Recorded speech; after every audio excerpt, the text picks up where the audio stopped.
Hello, everyone, and welcome to the Hadza Symposium of 2026, which we are convening for the very first time. I'm physically here at the University of Bayreuth, but the teaching and the learning took place at the University of Turin.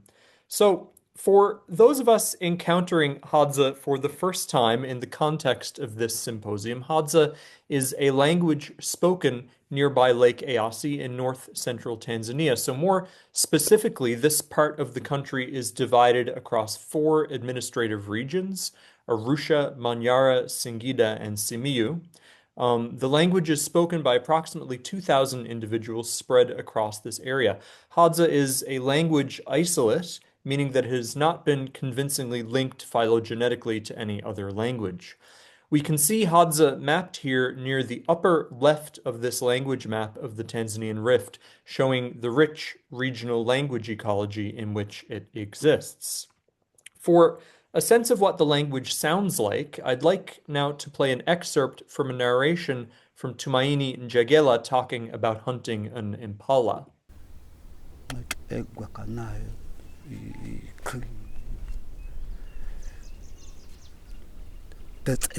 Tetseketa bobokoto kwani a ubako kene namo khiyeta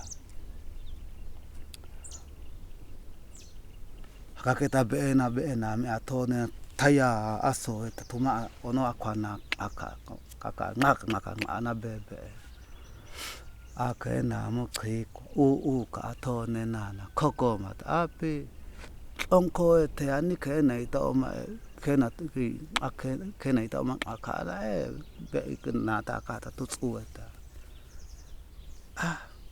makafea kwa athone na ka kwa isho kwa okela hekwana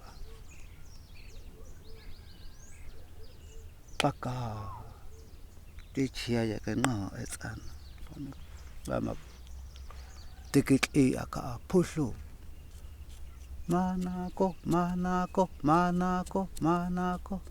takatsoba nata. So, briefly, my involvement with Hadza began in 2019 during postdoctoral work hosted at Leiden University and funded by the Endangered Languages Documentation Program, or ELDP for short.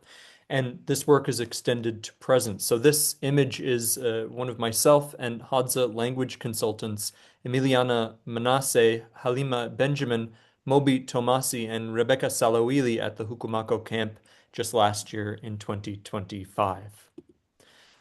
For some further context, this Hadza Symposium is an event associated with the University of Turin course entitled The Hadza Hunter-Gatherers of Tanzania, an Introduction to Fieldwork, Language, and Culture, convened in February and March of this year, where participants learned some basics of the Hadza language and culture and discussed some salient themes, including research ethics, language documentation, and language work.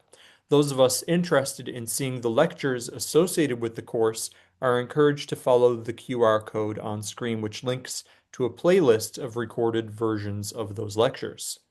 At the end of the course, participants wrote term papers, and it is these term papers which form the basis of many of the talks today. Hadza is a small language which has still not received the attention from linguists that it needs. So as such, this work by the participants in that course is relevant and adds in a very real way to our understanding of Hadza. This is not my first time that we have held a symposium in this format. So I've held sort of similar symposia since around 2020 at the University of Leiden, and these give an opportunity for course participants to present in a relaxed academic environment and for their work to be discussed and to kind of live on beyond the individual papers that they may write. The QR code on screen links to the various recordings from these symposia over the years, and there are very small individual URLs that link to the individual symposium playlists at the bottom of each of the tiles on screen. In terms of content, what follows in today's symposium are a series of short talks, the first four of which are from participants in this course.